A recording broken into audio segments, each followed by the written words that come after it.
नमस्कार, बहुत स्वागत है आपका। आप देख रहे हैं जी न्यूज और मैं हूं आपके साथ ज्योतिष गुरु शिरोमणि सचिव। मित्रों, हर दिन आपसे सुबह मुलाकात होती है, हर विषय पर आपको जानकारी देने का प्रयास भी करते हैं, चाहे वो नक्षत्रों की चाल हो या फिर ग्रहों की स्थिति या फिर उनकी ग्रहों की डिग्री के अकॉर्डिंगली। लेकिन आपको बता दूं, एक ऐसा विषय आपके लिए लेकर आए हैं मित्रों, जो लोगों को डरा देता है। जी हां, आज हम बात करने वाले हैं इस साल के दूसरे और आखिरी सूर्य ग्रहण के विषय में। यह सूर्य ग्रहण क्या होता है, इस पर आपको तमाम जानकारी देने का प्रयास करेंगे।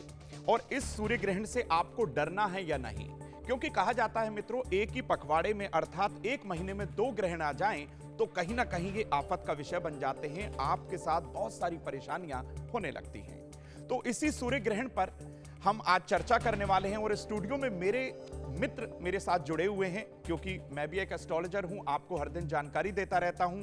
इसी विषय पर मैंने उनका साथ भी लिया और उनको भी यहां पर आमंत्रित किया। तो मेरे साथ जुड़े हुए हैं मेरे मित्र प्रतीक भट्ट जी और दूसरी हमारे साथ जुड़ी हुई हैं वान्या आर्या जी। बहुत स्वागत है आपका।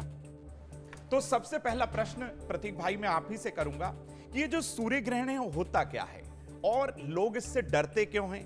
इसी के साथ ही ये सूर्य ग्रहण यहां पर दिखेगा या नहीं दिखेगा, तमाम आज हम इस विषय पर चर्चा करेंगे। आप दोनों के साथ कुछ जानकारी मैं दूंगा, कुछ आपसे लेने का प्रयास करूंगा। तो सबसे पहले आप यही बताइए हमें। सर्वप्रथम देख लीजिए, समझिए इसको, जब सूर्य और पृथ्वी के बीच में चंद्रमा आ जाता है, सूर्य और पृथ्वी आमने सामने, जब उसके बीच चंद्रमा इंटर करता है तो सूर्य की कोई भी डायरेक्ट किरणें पृथ्वी पर नहीं पड़ती है, तो एक अंधेरा सा छा जाता है। इसी स्थिति को ग्रहण कहा जाता है। यह साइंटिफिक रीजन हो गया कि क्या होता है जब कैसे चंद्रमा जब बीच में आता है और सूर्य की रोशनी को रोकने का प्रयास करता है, जो कि पृथ्वी पर नहीं पड़ती है, तो ग्रहण लगता है। ज्योतिष के अनुसार राहु केतु की युति ही जिम्मेदार होती है ग्रहण के लिए। तो यहाँ पे सूर्य केतु की डिग्री समीप होने की वजह से यह ग्रहण लग रहा है। सर्वपत्र अमावस्या के दिन लग रहा है। तो सर्वप्रथम तो मैं ये कहूँगा, यह ग्रहण डरने वाला नहीं है, क्योंकि एक गेन आपको बहुत कुछ दे सकता है, वो भी डिटेल में बताएंगे। लेकिन जैसा कि सचिन जी ने पूछा, तो बड़ा पुरातन काल से ये चला आ रहा है। ऋग्वेद में इसका जिक्र है। ऋषि अत्रि इसके जनक कहे जाते हैं, जिन्होंने बताया था ग्रहण की स्थिति क्या होती है। उसके बाद यूनानी सभ्यता ने इसको और डिटेल में करीब 2500 साल पहले बताया। तो ग्रहण का अपना इम्पैक्ट होता है, लेकिन वैज्ञानिक दृष्टिकोण से अगर इसे और गहराई से समझा जाए तो सूर्य का रेडिएशन 2 किरणों का होता है, इंफ्रारेड और अल्ट्रावायलेट। जब इसमें हिंड्रेंस पैदा होता है तो निश्चित तौर पर पृथ्वी पर उसका प्रॉपर प्रकाश ना आ पाने की वजह से, क्योंकि कहा जाता है, घर में आपने सुना होगा, बूढ़े बुजुर्ग कहते हैं कि सूर्य की रोशनी जरूर आनी चाहिए, नहीं तो घर में सीलन, महक या छोटे छोटे कीटाणु पैदा होते हैं। बिल्कुल। तो वो सूर्य की रोशनी बहुत जरूरी होती है ब्रह्मांड के लिए, सौरमंडल के लिए। जब इसमें हिंड्रेंस पैदा होता है तो जो डिस्टरबेंस होता है इंफ्रारेड और अल्ट्रावायलेट में, वो कहीं ना कहीं कुछ बॉडी में प्रॉब्लम्स, किरणों में प्रॉब्लम्स, स्किन की प्रॉब्लम्स देता है। इसी वजह से सूर्य ग्रहण में कहा जाता है कम बाहर निकलिए। बिल्कुल। रही बात पुरानी सभ्यता की, तब साइंस इतनी डेवलप नहीं थी, इलेक्ट्रिसिटी नहीं थी, रात को लोग नहीं निकलते थे, और जब ग्रहण होता है तो सूर्य की रोशनी आ नहीं पाती है, तो दिन में अंधेरा हो जाता है। आज भी भारत में कहा जा रहा है 25% सर्पदंश के केस जो हैं वो गांव में होते हैं, क्योंकि इलेक्ट्रिसिटी प्रॉपर वहां नहीं है। तो इसीलिए हम लोगों ने ये मान्यता बना दी कि जब ग्रहण हो बाहर मत निकलिए। इसकी और कोई वजह नहीं कि ग्रहण आपको डायरेक्ट इम्पैक्ट करेगा, ये ऐसी कोई वजह नहीं है। लेकिन ये मान्यताएं इस वजह से बन गई क्योंकि पहले ना लाइट थी, ना हवा पानी के लिए भी दूर जाना पड़ता था। तो हमारे बड़े बुजुर्गों ने कह दिया, भाई ग्रहण के दिन बाहर मत निकलो। उसको तोड़ मरोड़ के आज के दिन बहुत गलत तरीके से पेश किया जा रहा है। अब आखिरी क्वेश्चन जो सचिन जी ने कहा कि कहाँ पड़ रहा है, भारत में इसका कोई असर नहीं रहेगा, ना सूतक काल मान्य होगा। उत्तरी अमेरिका, दक्षिणी अमेरिका, कुछ पार्ट ऑस्ट्रेलिया का, कुछ पार्ट यूरोप का इम्पैक्टेड है, तो वहां पे सूतक के नियम माने जाएंगे। भारत में किसी भी तरह के सूतक के नियम नहीं मान्य है। और खास तौर से एक चीज बस सचिन जी जोड़ूंगा, सूर्य केतु की युति की वजह से जब ग्रहण पड़ता है और सर्वपित्र अमावस्या के दिन पड़ रहा है, तो निश्चित तौर पर जिनके कुंडली में पितृ दोष है, सूर्य पीड़ित है, केतु पीड़ित है, उनके लिए आज का दिन जैकपॉट जैसा है, बोनस जैसा है। आज के दिन नारायण, सूर्य नारायण की पूजा करिए, ज्यादा से ज्यादा लाभ लीजिए। तो प्रतीक जी, आपने जैसा कि कहा कि भारतवर्ष में नहीं दिखेगा, बिल्कुल नहीं दिखेगा, लेकिन जो भारतीय जहां जहां ये दिख रहा है, जैसा कि north America, south America, Peru, Cuba, तो वहां पर जो भारतीय हैं उन्हें कुछ ना कुछ उपाय तो जरूर करना चाहिए, क्योंकि जहां ग्रहण होता है उसका जो दुष्प्रभाव होता है उस धरातल पर, उस धरा पर रहने वाला व्यक्ति विशेष, चराचर जीव कहीं ना कहीं सूर्य की किरणों से प्रभावित हो जाता है। सूर्य सृष्टि में एक ही है जो हमें ऊर्जा प्रदान करते हैं। तो वान्या जी, आपसे मैं ये जानना चाहूंगा कि जो एक ही मंथ के अंदर, एक ही पखवाड़े में अगर 2 ग्रहण आ जाएं, जैसा कि 14 अक्टूबर 2023 को तो सूर्य ग्रहण है और आने वाली 28 तारीख को है चंद्र ग्रहण, तो ये एक ही पक्ष में 2 ग्रहण आ जाएं तो कहीं ना कहीं कहा जाता है बहुत मुश्किलों का सामना करना पड़ता है, आपदा विपदा जैसी स्थिति बन जाती है। इस पर आप क्या कहना चाहेंगे? बहुत ही सुंदर प्रश्न पूछा आपने सचिन जी, क्योंकि एक ही पक्ष में 2 ग्रहण हैं। पहले 14 अक्टूबर को हमारा सूर्य ग्रहण है, फिर 28 अक्टूबर को हमारा चंद्र ग्रहण है। अगर हम सूर्य ग्रहण की बात करते हैं तो हमें यहाँ पर, क्योंकि भारत में इसका सूतक काल मान्य नहीं है, जबकि कुछ और कंट्रीज़ की अगर हम बात करें, जैसे अमेरिका हो गया, कनाडा हो गया, मेक्सिको हो गया, अर्जेंटीना हो गया, ब्राज़ील हो गया, तो इन कंट्रीज़ में इसका थोड़ा सा इम्पैक्ट है। तो जो हमारे भारतवासी इन कंट्रीज़ में लोकेटेड हैं उनको थोड़े से नियमों का पालन करना ज़रूरी है। लेकिन अगर हम भारत की बात करते हैं तो आपको इस ग्रहण से बिल्कुल भी घबराना नहीं है, बिल्कुल भी डरना नहीं है। इस ग्रहण को आप एक अवसर की तरह लीजिए, अपनी अपॉर्चुनिटीज़ की तरह लीजिए कि ये हमारे जीवन में हमारे ईश्वर से कनेक्ट करने की अपॉर्चुनिटी है। सूर्य हमारी आत्मा का कारक है, सूर्य हमारी बॉडी के जो भी मेन पार्ट्स हैं उनका कारक है, जैसे कि हमारी नेत्रों का कारक है, हमारे हृदय का कारक है, हमारी हड्डियों का कारक है, हमारी पेट का कारक है। सूर्य हमारी आत्मा है। तो यहाँ पर जो है आप जो इसको एक अवसर की तरह लीजिए, खूब अच्छे से आप सूर्यदेव की उस दिन उपासना कीजिए, सूर्यदेव के आप मंत्र कीजिए, ओम गृणी सूर्याय नमः, ओम सूर्याय नमः। आप जो है ग्रहण के बाद जो है जो भी स्नान दान करना है आप वो सब कीजिए। चंद्र ग्रहण का थोड़ा सा असर रहेगा, उस पर मैं ज्यादा बात नहीं करूंगी क्योंकि ये प्रोग्राम स्पेसिफिकली हम सूर्य ग्रहण पर यहाँ पर बात कर रहे हैं। तो सूतक काल भारत में बिल्कुल भी मान्य नहीं है और आप सिर्फ इस दौरान जो है पूजा पाठ ना करें, अपने ईश्वर से कनेक्ट करें। सूर्यदेव के 12 नाम जो है आप ले सकते हैं, सूर्यदेव के मंत्रों का आप जितना जाप करेंगे, सूर्य हमारी पिता है, सूर्य हमारी आत्मा है और सूर्य हमें बहुत सारी चीजें देता है लाइफ में, हमें गवर्नमेंट अपॉर्चुनिटीज देगा, गवर्नमेंट से सपोर्ट देगा। तो आप डरे मत, बिल्कुल भी पैनिक करने की आपको जरूरत नहीं है, घबराना नहीं है और बिल्कुल अच्छे से शांत रहें, अपने मन को शांत रखें और कोई भी उस ड्यूरेशन में ऐसा कुछ बड़ा डिसीजन ना लें। इस टाइम पर जो सूर्य का राशि परिवर्तन अभी रिसेंट जब कन्या राशि में प्रवेश करें तो कुछ राशियों के लिए ये बहुत अच्छा है, कुछ राशियों के लिए थोड़ा सा इंपैक्टफुल है, जिसके लिए आगे हम विस्तार से बात करेंगे। तो वान्या जी ने इस प्रश्न का बखूबी जवाब दिया कि चंद्र ग्रहण का और सूर्य ग्रहण का एक पक्ष में आ जाना कहीं ना कहीं कैसे आपको प्रभावित कर सकता है। मित्रों, सूर्य आत्मा है, सूर्य आपके पिता हैं। कहीं ना कहीं हृदय रोग से जब व्यक्ति पीड़ित हो जाता है तो सूर्य कुंडली में जरूर देखा जाता है। वही सूर्य ग्रसित हो रहे हैं, भारत में नहीं है, अन्यत्र किसी देश में है, लेकिन चूंकि सूर्य आत्मा है, वही आत्मा इस चराचर जीव जो रहने वाले जो जीव जंतु हैं सब में है, तो कहीं ना कहीं उसके प्रभावित होने से उनके स्वास्थ्य पर जरूर फर्क पड़ेगा। सूर्य को लग्न का कारक भी कहा गया है। ऐसे में सभी लोगों को सूर्याष्टक का पाठ करना चाहिए। हो सके तो किसी आसन पर बैठकर देवी गायत्री के महामंत्र का जाप करिए। सूर्याष्टक के पाठ के साथ ही हो सके तो जरूरतमंद लोगों को गेहूं, गुड़ और लाल वस्त्र का दान भी आप कर सकते हैं। मित्रों, जब भी ग्रहण की बात आती है तो अक्सर लोग डर जाते हैं। हमारे पास बहुत सारे प्रश्न आते हैं, प्रतीक भाई के पास, वान्या जी के पास, कि अमुक हमारी बहन या माता जो है वो प्रेग्नेंट है तो क्या डरना चाहिए। तो जितनी भी हमारी माताएं बहनें जो भारतवर्ष में हैं उन्हें इस ग्रहण काल के दौरान कोई सूतक और नियम मानने की आवश्यकता नहीं है। वो कहीं भी आ जा सकती हैं, लेकिन अपने स्वास्थ्य का आपको जरूर ध्यान रखना होगा। लग्न चाहे व्यक्ति का कोई भी हो, कारक कहा जाता है सूर्य। इसीलिए जब व्यक्ति बीमार होता है तो डॉक्टर भी आपसे कभी कभी कह देते हैं कि आप सूर्य की रोशनी में बैठिए, विटामिन डी आपको मिलेगा। आंखों की परेशानी है तो आप सूर्य की उपासना करिए। और हमारे शास्त्रों के अंदर चाक्षुषोपनिषद एक ऐसा पाठ है मित्रों कि व्यक्ति के आंखों का नंबर अगर बढ़ गया है, आंखों की कितनी भी बड़ी परेशानी क्यों ना हो, अगर आपने चाक्षुषोपनिषद का पाठ कर लिया, अनुसरण कर लिया, तो आपको आंखों में आराम अवश्य होगा। अब प्रतीक भाई की ओर बढ़ते हैं। प्रतीक भाई, आप हमें ये बताइए कि ये जो सूर्य ग्रहण है, क्या हमारे इस देश के ऊपर इसका कोई प्रभाव होगा या उसकी राजनीति में कैसा उठापटक ये सूर्य ग्रहण ला सकता है? देखिए, ये सूर्य ग्रहण कन्या राशि, चित्रा नक्षत्र 14 अक्टूबर के दिन पड़ रहा है। उस दिन खास तौर से अमावस्या का दिन भी है जी। भारत की कुंडली की बात करें तो वृषभ लग्न की कुंडली बनती है और पंचम हाउस में कहीं ना कहीं ये इम्पैक्ट देगा। तो उसकी वजह से देखा जाए तो कोई मेजर इम्पैक्ट नहीं दिखता, लेकिन कुछ उतार चढ़ाव एक पखवाड़े तक। यहाँ पखवाड़े की बात करना बहुत जरूरी है।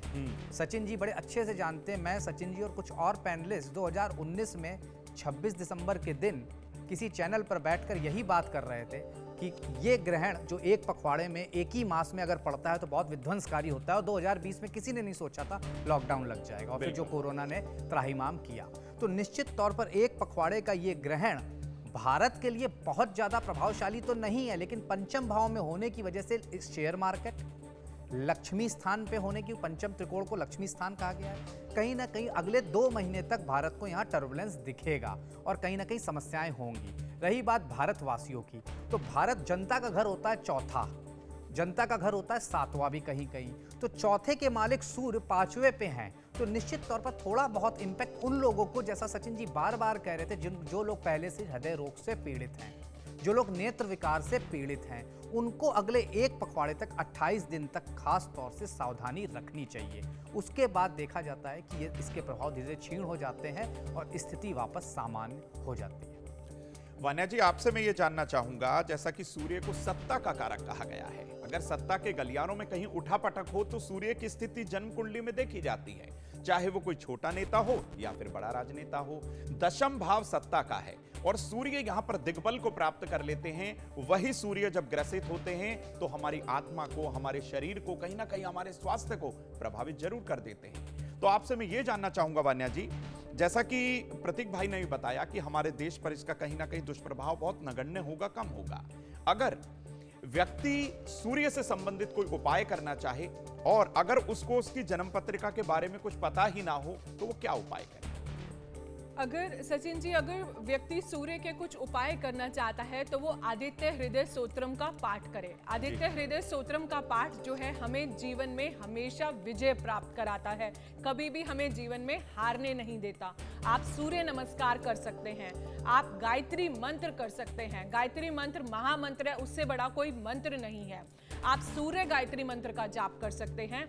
आप अपने पिता का आशीर्वाद ले सकते हैं। सूर्य हमारे पिता हैं, हमारी आत्मा है, तो हमेशा लाइफ में जब भी आप अपने पिता की ब्लेसिंग्स लेते हैं, उनको कभी जवाब नहीं देते, उनसे आर्ग्यूमेंट्स नहीं करते हैं, तो हमारे सूर्यदेव हमेशा प्रबल रहते हैं। ये ग्रहण जो है बहुत सारी फॉरेन कंट्रीज में पड़ रहा है, तो इंटरनेशनल पॉलिटिक्स में आपको कुछ टफ पैटर्न्स, कुछ जिगजैग पैटर्न्स दिखेंगे। कुछ पैटर्न्स जो है रिलीज भी आप लोग करोगे। ऑल ऑफ ए सडन कुछ लोगों का मन करेगा कि आपको जॉब क्विट करने का मन करेगा, या फिर कोई जो पुरानी हैबिट्स चली आ रही हैं वो आपको रिलीज करने का मन करेगा। इसके अलावा जो है, अगर हम दान की बात करते हैं तो आप कुछ भी लाल फूल दान कर सकते हैं, तांबा दान कर सकते हैं, गेहूं दान कर सकते हैं, क्योंकि सूर्यदेव अनाज जो है बहुत बड़ा इनका कारक है, तो आप गेहूं दान कर सकते हैं क्योंकि ये सबसे ज्यादा इजी रहता है। आप गुड़ का दान कर सकते हैं। इसके अलावा जो है आप किसी को भी लाल वस्त्र दान कर सकते हैं, क्योंकि सूर्य का जो मेन कलर होता है वो लाल होता है। आप गुड़हेल के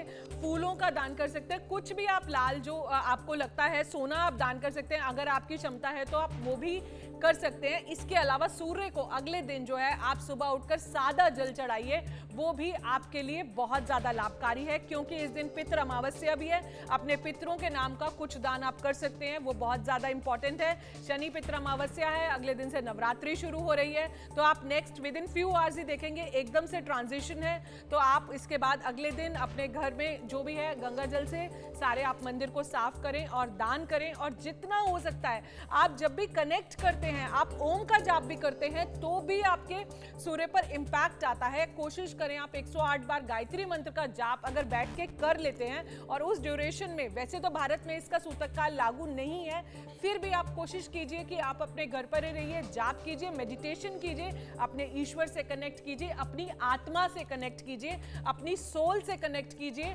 और फिर देखिए कैसे सूर्य हमारी लाइफ का सबसे बड़ा ग्रह है सौर मंडल का, और सबसे ज्यादा जो मोस्ट इंपॉर्टेंट आपके बॉडी पार्ट्स हैं वो इंपैक्ट होते हैं। तो आप अपनी आंखों का ध्यान रखिए, नेत्रों का ध्यान रखिए, हृदय का ध्यान रखिए, पेट का ध्यान रखिए, अपनी हड्डियों का ध्यान रखिए। ये छोटी छोटी चीजें अगर आप कर लेते हैं तो आप लाइफ में बहुत ज्यादा विजय अचीव करते हैं। आपको कभी भी डर लग रहा हो, आपको किसी भी इंपॉर्टेंट काम के लिए जाना हो, आप आदित्य हृदय स्तोत्रम का पाठ कीजिए, फिर देखिए आपके अंदर से कैसे सारे फियर्स निकल जाते हैं। बिल्कुल वान्या जी, कहा जाता है प्रभु श्री राम ने भी रावण पर विजय प्राप्त करने के लिए आदित्य हृदय स्तोत्र का अनुसरण किया था, पाठ किया था, सूर्याष्टक का पाठ किया था। मित्रों, 14 अक्टूबर 2023 को सूर्य जो है ग्रसित होंगे, लेकिन 17 अक्टूबर 2023 को सूर्य का राशि परिवर्तन हो जाएगा, यानी कि इस ग्रहण से मात्र 3 दिन बाद सूर्य अपनी नीच राशि में प्रवेश कर जाएंगे, तुला राशि में। लेकिन आपको बता दूं, 14 अक्टूबर 2023 के वेरी नेक्स्ट डे यानी कि 15 अक्टूबर को शनि शतभिषा नक्षत्र से निकलकर अपने अगले नक्षत्र यानी कि धनिष्ठा के प्रथम नक्षत्र में चरण में जो है ये प्रवेश कर जाएंगे। ये भी एक बहुत बड़ा एक अवसर होगा कि आप सूर्य की उपासना कर सकते हैं। सूर्य जब प्रभावित होते हैं या सूर्य को जब हम मनाने का प्रयास करते हैं और आपको अगर पता ही नहीं है क्या करना है क्या नहीं करना, एक विशेष पहचान होती है कमजोर सूर्य की, पीड़ित सूर्य की। आपके मुंह के अंदर सलाइवा बहुत ज्यादा बनने लगता है, तो आप समझ जाइएगा कि कहीं ना कहीं सूर्य आपको परेशान कर सकता है। अचानक सर दर्द हो जाए, हृदय रोग का आपको अचानक से पता चले, आपको यही नहीं पता कि आपका ब्लड प्रेशर रहता कितना है, आपने कभी मेजरमेंट नहीं कराया लेकिन अचानक बीपी बढ़ गया, उसके लिए सूर्य जिम्मेदार है। तो भाई कुंडली के सूर्य को आप जरूर मनाइए।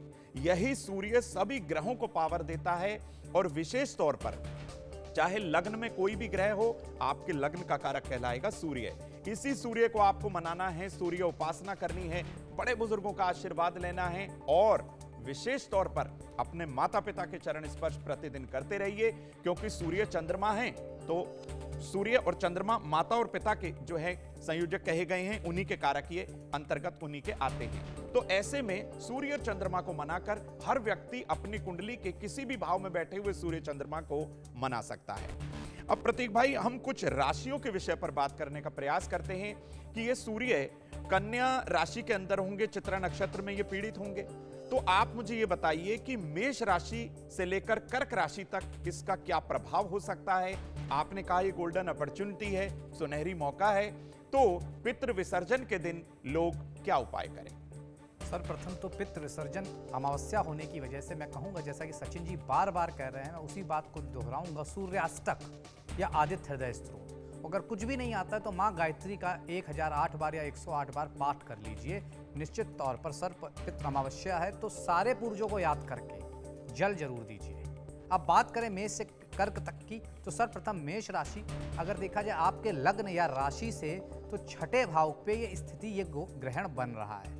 तो शत्रु पक्ष जो हावी था खत्म होगा, ऋण निपटा सकते हैं, किसी पुराने रोग से मुक्ति मिल सकती है, उसी के साथ साथ कर्ज दिया हुआ वापस आ सकता है। लेकिन इन सब में एक वजह होनी चाहिए, वो ये कि आपकी नेटल चार्ट मतलब कुंडली में सूर्य मजबूत हो। अगर सूर्य मजबूत नहीं है तो कर्जों में फंस सकते हैं, बीमारियों में फंस सकते हैं, शत्रु परेशान कर सकते हैं। तो ये ग्रहण फायदा लेकर आया है, क्योंकि मेष लग्न के लिए कहीं ना कहीं सूर्य अच्छा माना जाता है, मेष राशि के लिए सूर्य अच्छा माना जाता है। और अगर नेटल चार्ट में सूर्य अच्छा है तो इसके रिजल्ट आपके ऊपर बहुत पॉजिटिव होने वाले हैं। अब एक जाते जाते उपाय भी मेष राशि वालों के लिए, तो आदित्य हृदय स्तोत्र का पाठ करना बहुत लाभकारी रहेगा। अब बात जल्दी से कर लेते हैं वृषभ राशि वालों की। तो वृषभ राशि वालों आपके पंचम स्थान में होगा, तो बच्चों के ऊपर ध्यान देना है, शिक्षा पर ध्यान देना है, रिसर्च वर्क में है तो बहुत ध्यान देना है। उसी के साथ साथ जो माताएं बहनें कंसीव कर चुकी हैं या जिनकी डिलीवरी अगले एक पखवाड़े में ड्यू है, वो जरा ज्यादा फोकस रखें, नहीं तो स्थिति आखिरी में थोड़ी सी गड़बड़ा सकती है। उसी के साथ साथ शेयर मार्केट में इन्वेस्टमेंट मत करें। केतु शेयर मार्केट की उछाल कहा गया है और राहु गिराव, तो उछाल तो हो सकती है लेकिन पंचम में होने की वजह से टर्बुलेंस बना रहेगा, तो शेयर मार्केट से दूर रहें। ये घर अफेयर्स का भी है, प्रेम का भी है, तो उन सब में भी सावधानी बरतनी चाहिए वृषभ लग्न वृषभ राशि वालों को। अब क्या उपाय करें? आपको ओम घृणी सूर्याय नमः इसका 108 बार पाठ 14 तारीख को करना है। अब बात कर लेते हैं मिथुन राशि वालों की। मिथुन राशि के चौथे भाव में होगा, लग्न और चौथे के स्वामी एक ही हैं बुध, चौथे भाव में होने की वजह से थोड़ा बहुत टर्बुलेंस, जो लोग मीडिया में हैं, मास कम्युनिकेशन में हैं, सॉफ्टवेयर में हैं, ज्योतिष में है, अकाउंटेंसी में है, बैंकिंग में है, मार्केटिंग में है, इन सब लोगों को बहुत ध्यान देना है। उसी के साथ साथ घर में छोटे छोटे विवाद होते रहेंगे, पैतृक संपत्ति का विवाद हो सकता है, माता के स्वास्थ्य को कष्ट हो सकता है, इन सब चीज़ों पे ज़्यादा ध्यान देना है। लेकिन अगर सूर्य मजबूत हैं तो इन सब का प्रभाव बहुत कम हो जाएगा आपकी कुंडली पर। चौथा भाव बेसिक शिक्षा का है, तो बच्चों पर भी ध्यान देते रहना है। उसी के साथ साथ खास तौर से कोई बड़ा इन्वेस्टमेंट घर गाड़ी बंगले का हो सके अगले 14 दिन के लिए टाल दीजिएगा। क्या उपाय करें? ओम सूर्याय नमः, इस मंत्र का 108 बार पाठ करना है। अब बात कर लेते हैं कर्क राशि वाले। पराक्रम के भाव में ये ग्रहण हो रहा है और द्वितीय भाव का स्वामी होता है, तो निश्चित तौर पर भाई बहनों से विवाद हो सकता है, छोटी मोटी यात्रा में कोई बहुमूल्य वस्तु खो सकती है, पड़ोसियों से विवाद हो सकता है, पराक्रम में वृद्धि हो सकती है या फिर अचानक से गिरावट देखी जा रही है। तो निश्चित तौर इन सब जगहों पर फोकस करना है। यात्रा हमेशा लाभकारी रहेगी ऐसा नहीं है, इसलिए अपनी चीज़ों का ध्यान रखें।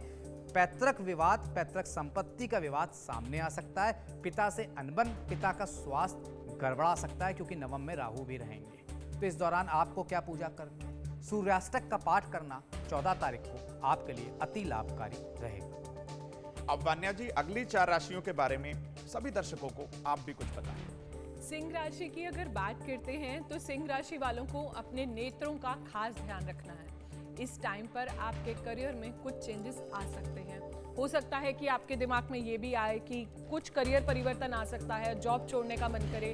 इस टाइम पर जो भी चेंजेस आ रहे हैं उसको आपको बहुत ही शांतिपूर्वक, पीसफुली एक्सेप्ट करना है। कहीं भी आपको किसी भी ऐसे ऑन द स्पॉट डिसीजन नहीं लेना है। अगर आपने ले लिया तो उस पर आपको पैनिक नहीं करना है। ओवरऑल ये जो भी आपके करियर पैटर्न में चेंज आएगा ये अच्छे के लिए आएगा। अपने पिता का आशीर्वाद आप जरूर लीजिए।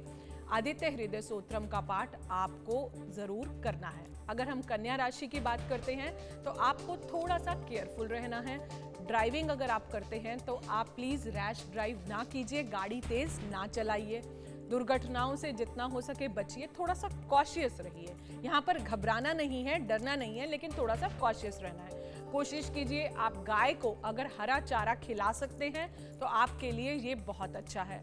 थोड़ा सा काम मेंटेन कीजिए, मेडिटेशन कीजिए। थोड़ा सा मेंटल हॉचपॉच आपको हो सकती है, माइंड में उथल पुथल, लेकिन आपको मेडिटेशन करनी है, वो आपकी सभी प्रॉब्लम्स को सेटल करेगा। अब बात करते हैं हम तुला राशि की। तुला राशि के लिए भी कुछ करियर में अप्स एंड डाउन्स दिख रहे हैं ओवरऑल, लेकिन फाइनेंशियल जो है थोड़ा सा आपका डगमगा सकता है, लेकिन घबराना नहीं है। ये बहुत ही छोटा सा ड्यूरेशन है।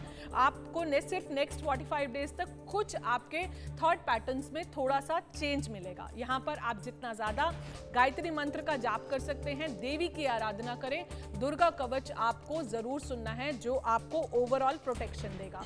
वृश्चिक राशि की अगर आप बात करते हैं तो ये ग्रहण आपके लिए अच्छा है। ओवरऑल आपके करियर के लिए भी अच्छा है, आपकी फाइनेंशियल मैटर्स के लिए भी ये ग्रहण अच्छा है। कुछ हो सकता है तो आप लाल मिठाई का दान कीजिए। सूर्य को जो है आप जल चढ़ा सकते हैं, सूर्याष्टक का पाठ कर सकते हैं, सूर्य देव के 12 नाम आप ले सकते हैं। ओवरऑल आपकी फैमिली में भी ओवरऑल पीस, हैप्पीनेस और प्रोस्पेरिटी ये ग्रहण दिखाता है। अब बात करते हैं अगली 4 राशियों की, यानी कि धनु राशि के विषय में आपको बताने का प्रयास करते हैं। आपके भाग्येश है मित्रों ये। ऐसे में कहीं ना कहीं आपके भाग्य में वृद्धि हो सकती है अगर आपकी पत्रिका में कुंडली में सूर्य मजबूत है तो। पिता की सेहत को अच्छा करने के लिए, क्योंकि नवम भाव सूर्य है, पिता की सेहत चाहते हैं कि अच्छा हो जाए तो आपको रविवार का व्रत करना होगा और अपने पिता से अपने संबंधों को मधुर करने का प्रयास करिए। हर दिन उनके चरण स्पर्श करिए और हो सके तो उनके साथ आप किसी धार्मिक स्थल पर माथा टेकने अवश्य जाएं। अगली राशि की बात करते हैं मकर राशि की। यहां से अष्टम जो है सिंह राशि आती है। तो मित्रों, अचानक होने वाले नुकसान से बचने के लिए, अपने ससुराल से अपने संबंधों को बेहतर करने के लिए आपको प्रतिदिन भगवान सूर्य की उपासना करनी होगी, सूर्याष्टक का पाठ करना होगा और जरूरतमंद लोगों को गेहूं, गुड़ और लाल कपड़े का दान आप जरूर करें। बात करते हैं अगली राशि कुंभ राशि की। कुंभ राशि के 7वें भाव के स्वामी होते हैं ये सूर्य। तो भाई ऐसे में अपने दाम्पत्य जीवन को मधुर करने के लिए, अपने व्यापार की स्थिति को और मजबूत करने के लिए आपको प्रतिदिन ओम आदित्याय नमः, ओम प्रभाकराय नमः, ओम भास्कराय नमः इन 3 मंत्रों का 108 बार जाप करना है। आपके पास समय का अभाव है तो ओम घृणी सूर्याय नमः मंत्र का कम से कम 27 बार जाप जरूर करें। अंतिम राशि मीन राशि।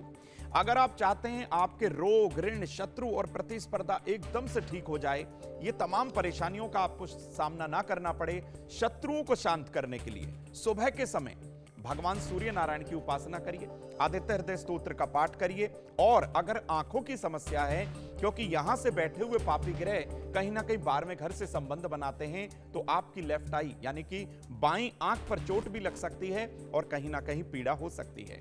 तो तमाम परेशानी, तमाम विघ्न बाधाओं के शमन के लिए आपको आदित्य हृदय स्तोत्र का पाठ अवश्य करना है।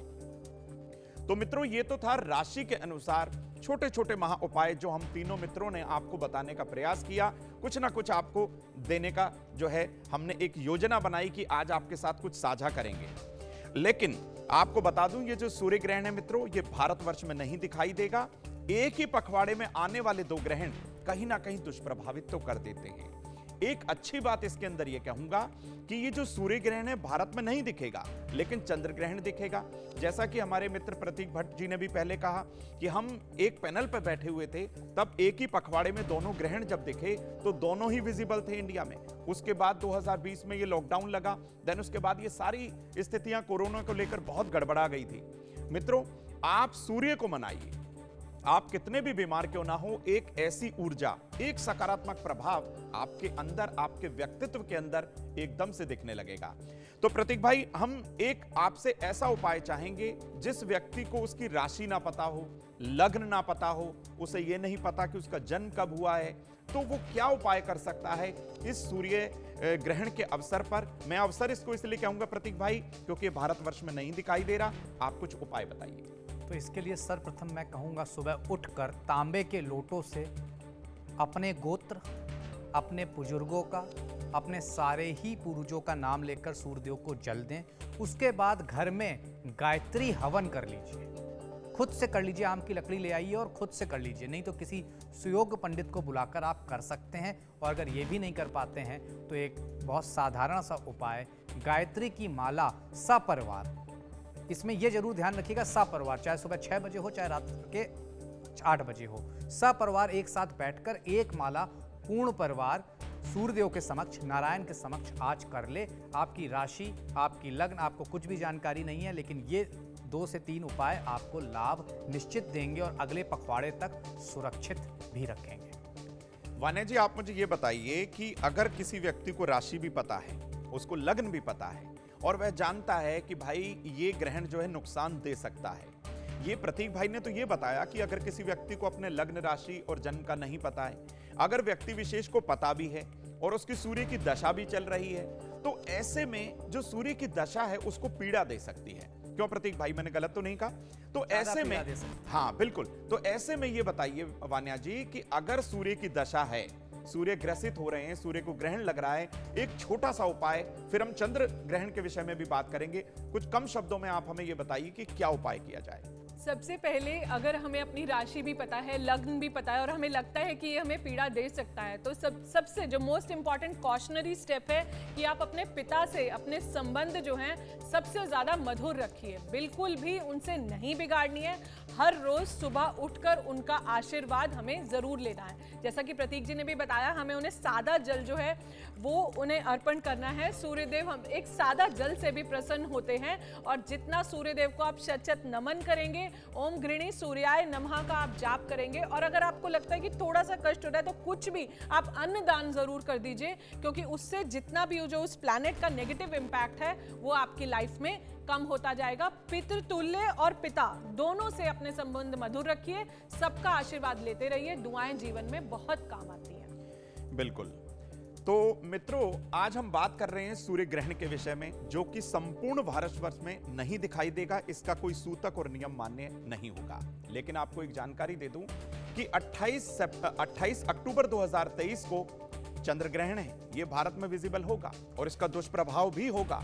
और ये जो दुष्प्रभाव होगा, हम तो ईश्वर से यही प्रार्थना करेंगे कि सभी लोग स्वस्थ रहें, उनका दैनिक रोजगार बहुत अच्छे से चलता रहे, किसी को ऐसी कोई आपदा या विपदा का सामना ना करना पड़े। तो प्रतीक भाई, इस चंद्र ग्रहण का मतलब कुछ कम शब्दों में आप बताइए, क्योंकि समय का अभाव भी है, कि क्या ये दुष्प्रभाव होगा तो हमें कुछ उपाय भी करना होगा और क्या हमें उसके विषय में कुछ योजना बनानी चाहिए? सूर्य और चंद्र ग्रहण एक पखवाड़े में पड़ रहे हैं, लेकिन अच्छी बात भारतवर्ष के लिए ये है कि सूर्य ग्रहण पूर्णतः नहीं पड़ा। अगर पड़ जाता तो ये डेडली कॉम्बिनेशन हो जाता। तो प्रभाव तो चंद्र ग्रहण का पड़ेगा अगले 14 दिन तक, क्योंकि खास तौर से वो भारत में देखे जा रहे हैं। 70% हमारी बॉडी में जल है, तो निश्चित तौर पर उसका प्रभाव पड़ेगा। अगर उपाय की बात करें तो सिर्फ शिव षडाक्षरी मंत्र का पाठ, ओम नमः शिवाय का पाठ करें, या फिर रुद्राष्टक का पाठ 14 तारीख से अगले 14 नवंबर तक आप करते रहें, क्योंकि 28 को एक ग्रहण है और अगले 14 दिन इसमें और जोड़ लेना चाहिए कम से कम, तो निश्चित तौर पर आपको लाभ मिलेगा। वान्या जी, इस पर आप कुछ कहना चाहेंगे कि चंद्र ग्रहण जब होगा तो क्या हमें थोड़ा सा एडवांस में कुछ प्रिकॉशन लेने चाहिए? सचिन जी, बस मैं यहाँ पर यही कहूंगी कि अपने माता से संबंध मधुर रखें। ओम चंद्रदेव की जितनी ज्यादा आप आराधना कर सकते हैं, ओम सोम सोमाय नमः का जाप करें, ओम नमः शिवाय का आप जाप कर सकते हैं, और जितना ज्यादा भगवान शिव की आप आराधना करेंगे, ये ग्रहण आपको कुछ भी नहीं कहेगा। जल को आप बिल्कुल भी वेस्ट नहीं कीजिए, क्योंकि ऑलरेडी हमारी बॉडी में 70% वाटर है, तो आप जल को जितना ज्यादा वेस्ट करते हैं उतना ज्यादा आपकी एनर्जी फ्लो होती है। और जितना हो सकता है आप मून गेजिंग एक्सरसाइज कीजिए, जिसमें आप चंद्रमा की जो किरणें अगर आप लेते हैं तो आपका माइंड रिलैक्स रहता है, टेंशन फ्री रहता है, और आपके मूड स्विंग्स जो हैं बहुत ज्यादा कम रहते हैं। चंद्रदेव की आप जितनी उपासना करेंगे उतना ये ग्रहण आपको कम परेशान करेगा। तो मित्रों, 14 अक्टूबर 2023 को है सूर्य ग्रहण, जो कि भारत में विजिबल नहीं होगा, लेकिन आने वाली 28 अक्टूबर 2023 को लगने जा रहा है इस साल का आखिरी चंद्र ग्रहण, जो कि भारत में इसका सूतक भी मान्य होगा और यह दिखाई भी देगा। तो भाई, सूर्य के लिए तो हमने उपाय बता दिए, चंद्रमा को मनाना है तो भगवान शिव की शरण में जाइए, हो सके तो शिव उपासना करिए, योग करिए, ध्यान करिए, ओम मंत्र की चैंटिंग करिए, आपको जो है चारों तरफ से लाभ अवश्य होगा। क्योंकि कहा जाता है चंद्रमा मन का कारक है। सबसे पहले आपका मन अगर प्रभावित होता है तो कहीं अपने आप को आप असहज ना महसूस करने लगे, अस्वस्थ ना महसूस करने लगे, ये आपको ध्यान रखना होगा। तो मित्रों, उम्मीद है आपको ये हमारी जानकारी बहुत पसंद आई होगी कि एक ही पक्ष के अंदर दो ग्रहण आ जाएं, यानी कि सूर्य ग्रहण और चंद्र ग्रहण आ जाएं। इनसे संबंधित हमने आपको बारीक से बारीक जानकारी देने का हर संभव प्रयास किया। मेरे मित्रों का इसमें मैंने भरपूर सहयोग लिया, तो उम्मीद है आपको ये बहुत पसंद आया होगा और इसका अनुसरण भी आप करिएगा अपनी राशि के अनुसार। तो दीजिए मुझे इजाजत, जुड़े रहिए जी न्यूज के साथ। नमस्कार।